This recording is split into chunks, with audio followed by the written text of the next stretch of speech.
I guess I thought I might do an introduction. My name is John. Welcome to the channel. The channel was originally going to be a sailing vlog.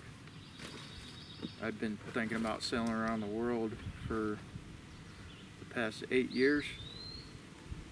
And forgive me for not looking in the camera, it's kind of weird.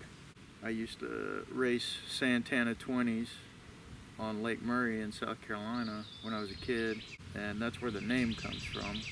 It's not like nautical blue, and then also has a double meaning of not blue, like not sad. Chasing freedom and being as happy as you can be. Oh yeah, the number 42, because it's the answer to life, the universe, and everything in it. And then the virus hit.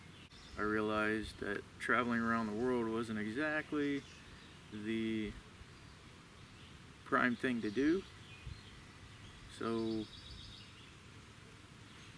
I changed plans a little bit.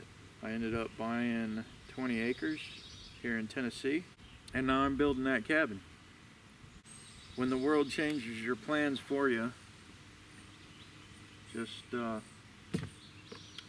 roll with the punches and try to do the best you can out of what they gave you, you know? So now I'm here in Tennessee, building a cabin. You guys have been watching me build.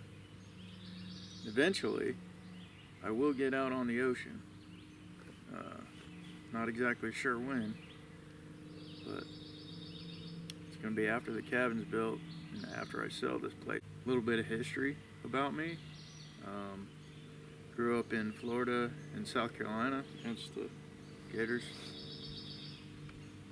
Sweatshirt. Most of my family is in Florida.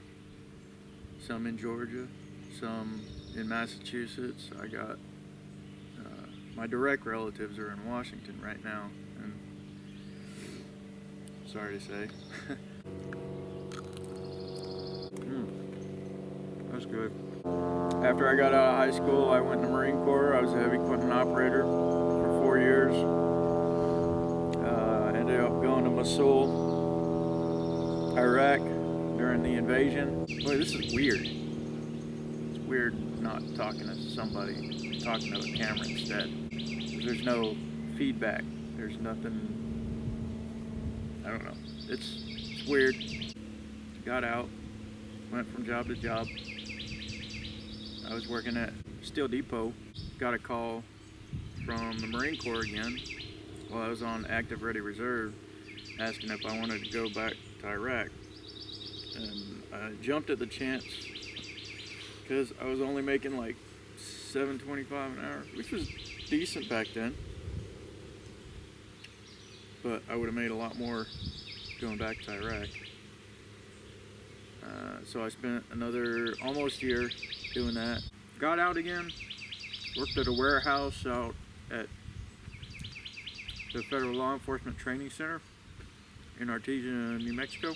Quit that place and went to the oil fields when the 2008 crash hit.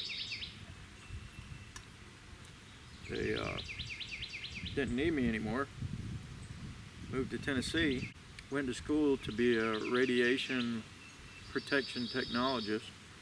Did some outages at power plants, Sequoia, Susquehanna. And then I got a permanent job at a DOE facility in New Mexico called WIP. At WIP,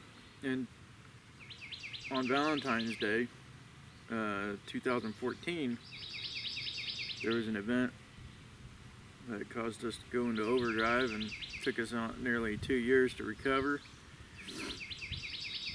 And exciting times. I ended up going from the union to exempt to write RW. They call them they're permits to work in a radiological area. So I wrote those for almost a year, and then they changed me to supervisor. When I finally had enough of that in 2018, I moved to Washington to be with family. Washington was not my favorite place to live. I'm libertarian for the most part. I guess you'd call me a pro-life libertarian, and I could explain that later. But yeah, Washington is not very friendly for people who enjoy freedom. I stayed there for almost 3 years, and finally moved out here. Now I'm living in a tent and building the cabin you guys have been watching me build. It's nice to meet you. Well, I haven't technically met you, but yeah, this is me. This is my channel, and eventually we'll go sailing.